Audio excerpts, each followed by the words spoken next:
Tonight, the Hollywood writers' strike on the verge of coming to an end. Sources telling NBC News an agreement has been made. The two sides are just hammering out the language, why artificial intelligence is one of the final sticking points, and how quickly will your favorite shows be back on the air. Celebrations at Mission Control after a historic NASA first. This capsule plunging back to Earth, carrying samples taken directly from an asteroid. The secrets of the universe it may help unlock. For the first time in history, we brought goodies back home from this kind of object. Thousands without power along the East Coast after the remnants of Tropical Storm Ophelia took down trees and flooded streets, and the new storm threat developing. The moment Border Patrol agents cut this barbed wire fence open to let more than 100 migrants in, why it may have saved their lives. Washington hurtling toward a possible government shutdown, what it will mean for everything from Social Security checks to airplane safety, and the record-shattering run, the woman who just made marathon history. This is NBC Nightly News with Kate Snow. Good evening. As we come on the air this Sunday night, there are strong signals that the writers' strike affecting so many of our favorite shows and movies may finally be coming to an end. NBC News has new reporting tonight on just how close to a deal the two sides are and the details that still need to be hammered out before there's a final agreement. The Writers Guild and the major studios have been meeting for hours today after a lengthy session on Saturday, too. There's incentive to find a deal. In August alone, the entertainment industry lost 17,000 jobs related to the writers' strike and the parallel actors' strike that started in July. If the writers' strike ends, late-night talk shows could come back almost immediately, but it could be longer before scripted shows return. Here's NBC's Chloe Malas. Tonight, Hollywood's 146-day writers' strike could end at any moment. What do we want? Fair pay! Two sources familiar with the negotiations telling NBC News the two sides have come to an agreement, but are still haggling over language in the deal. The Writers Guild and the AMPTP, which represents Hollywood streaming services and studios, including NBC Universal's parent company Comcast, met for the fifth straight day of negotiations. Sources saying the holdup with the deal is language around artificial intelligence. Writers fearing that AI technology could take over script and story writing duties and cut them out of jobs. Other sticking points, sources say, have been resolved, like residual payments for streaming shows and higher wages. We have seen in the past 10 years a massive shift in the way things work in this industry, streaming becoming the predominant platform, being but one of them. And so to make a 21st century deal, in many ways, they had to lose some of the 20th century labor relations methods they were using. If a deal is reached with the WGA, late night shows like Jimmy Fallon's and Seth Meyers on NBC could make a reappearance within days. Same with daytime talk shows like The Drew Barrymore Show and The Jennifer Hudson Show.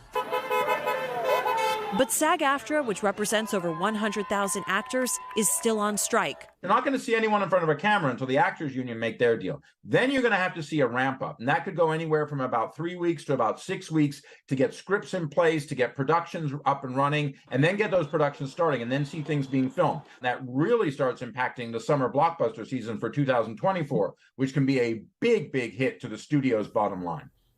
And Chloe's with me here now, and there's another major sign that things could be wrapping up. Yeah, so the big Hollywood heavyweights, those executives that run the studios, they were not at the negotiating table today or yesterday, which is another sign that we are inching closer to a deal, hopefully coming today. Chloe Malas, thank you so much for that reporting. It was an historic first for NASA today when a tiny capsule plummeted back to Earth. Inside it, samples taken directly from an asteroid. Scientists hope it could shed light on the origins of the universe. Liz Kreutz has more. It's an out-of-this-world journey, 7 years and 4 billion miles in the making. The SRC has entered the Earth's atmosphere. Tonight, NASA's first ever sample from an asteroid has touched down on Earth. Touchdown. The space capsule carrying the precious sample entering the atmosphere Sunday morning, traveling at more than 27,000 miles an hour, reaching temperatures of more than 5,000 degrees. At this point, we've entered in over San Francisco. Eventually landing in the Utah desert.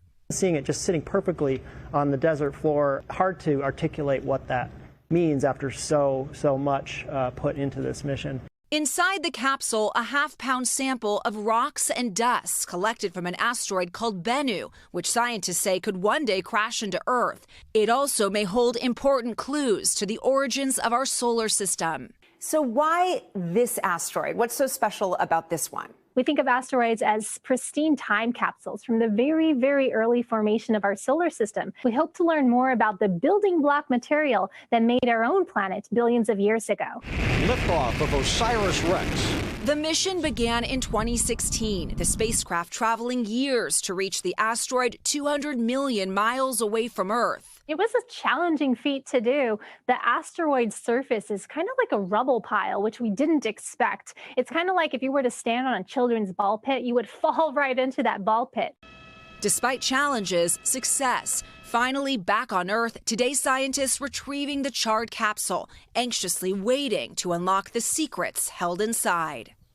And Liz joins us now. Liz, this is so cool. Getting these samples to Earth was just the first part, though, of this mission, right? Yeah, Kate, that's right. The sample will be sent to the NASA Johnson Space Center for examination. As for the spacecraft, after it dropped the capsule off, it turned around and went back out for another mission to a new asteroid. Kate? Liz, thank you. Thousands of people are without power along the East Coast tonight after the remnants of Tropical Storm Ophelia downed power lines and flooded streets. And the storm isn't over yet. Antonia Hilton is tracking it all. Tropical Storm Ophelia lashing the eastern seaboard, flooding streets and parking lots before weakening to a post-tropical cyclone.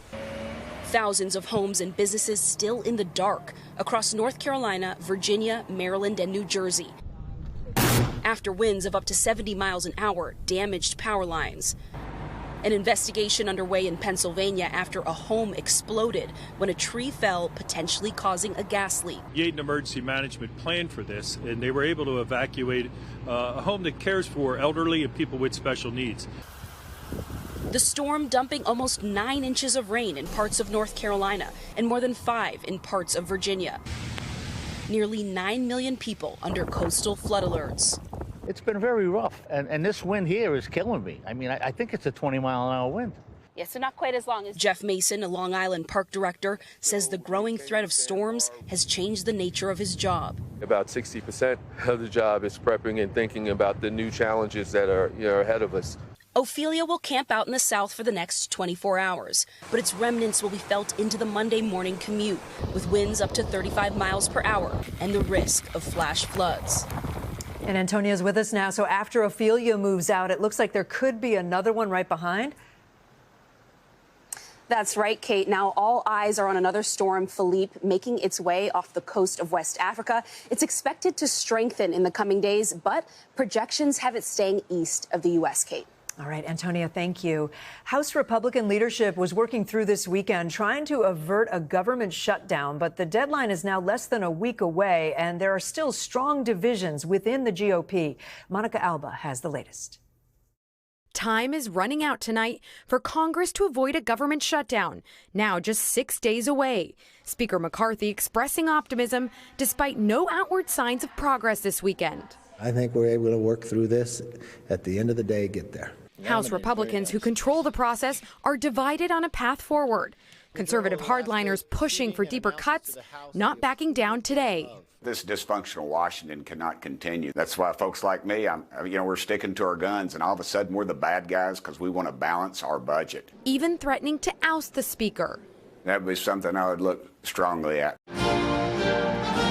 President Biden Saturday slamming those hard-right Republicans. Funding the government is one of those basic responsibilities of Congress. And it's time for Republicans to start doing the job America elected them to do.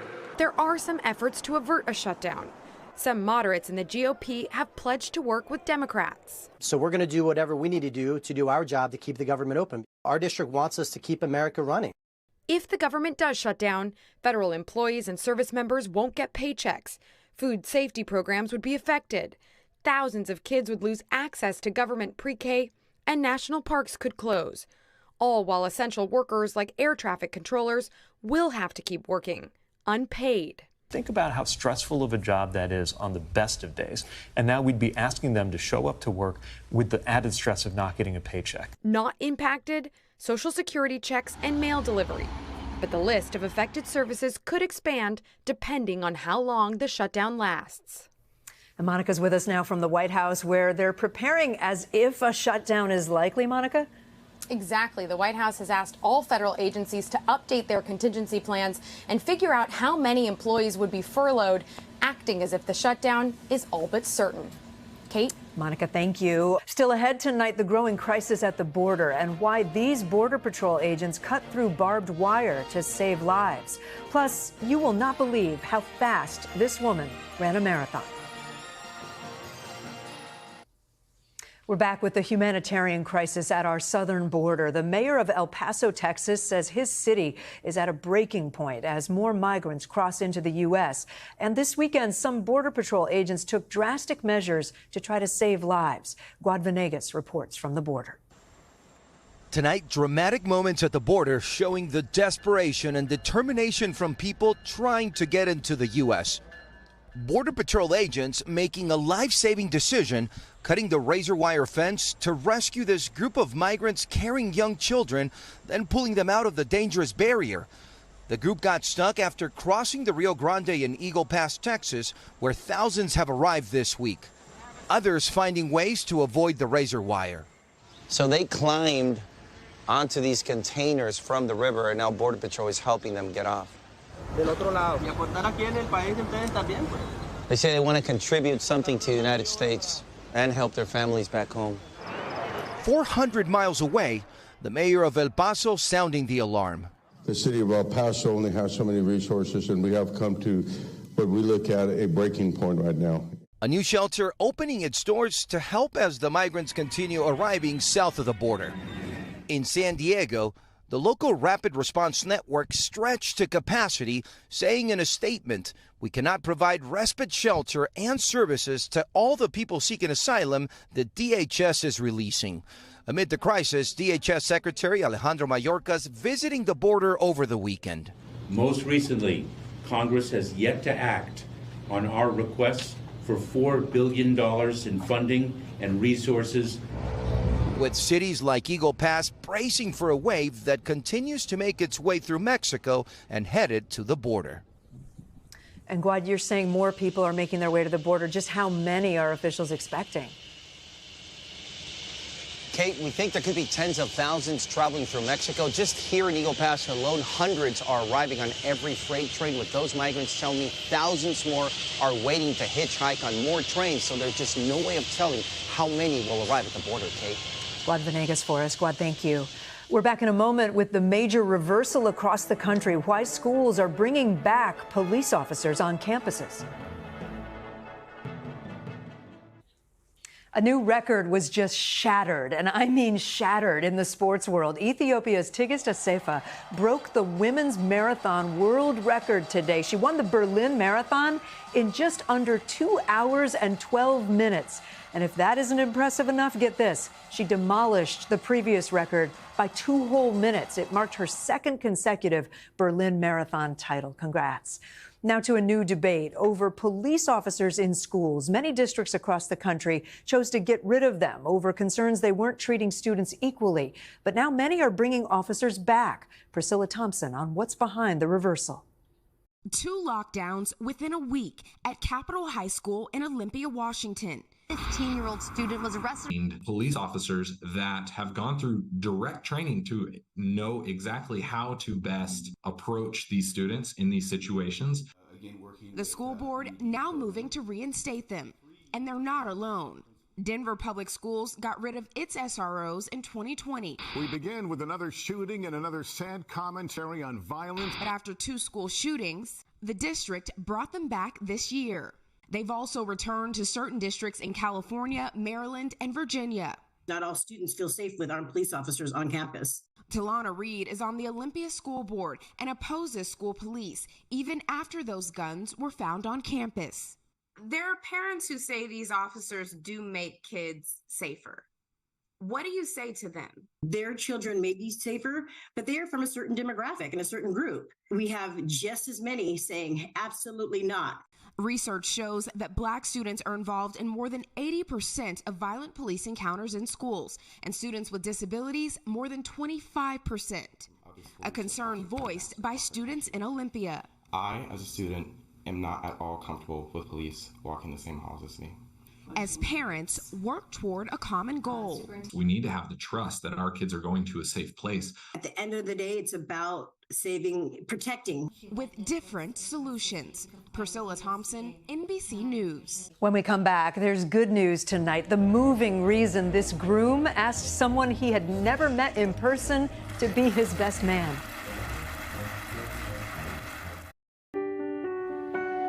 There's good news tonight about the kindness of strangers and the unbreakable bond that gave one man a second chance at life and true love. Ben, you may kiss your bride.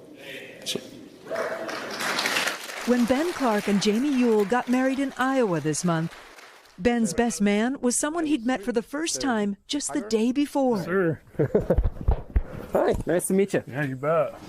Jan Rolfes traveled all the way from Sweden to walk Ben down the aisle. Ladies and gentlemen, I am honored to introduce Ben's best man, Jan Rolfes.